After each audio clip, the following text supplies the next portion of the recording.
আছে কোনো keeper save করলে 100 টাকা, বাইরে শট নিলে 100 টাকা। রূপেশ কুমার মাহাতো মাসুদ অফারটা কিন্তু আছে, বাইরে শট নিলে 100, এদিকে সেভ করলে 100। তানিয়ামুদি প্রথম শট নিচ্ছেন, আবার প্রথমে তানিয়ামুদি গোল পেয়েছেন, প্রথমে শটে গোল। পূজা তরুণ ক্লাব ফুটবল স্বর্ণলতা মাহাতো এবং গোল চলে এসে রজনী বাউরি দ্বিতীয় শট নেবেন।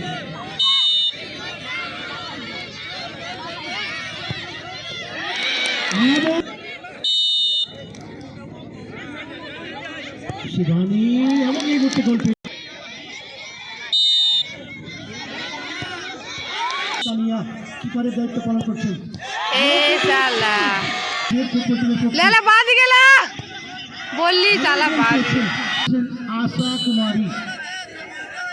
আশা কুমারী 4 নম্বর শট নেবেন। তো ডান দিকে এদিকে কিপার তানিয়ামুদি, এদিকে ঝর্ণা মাহাতো 5 নম্বর শট।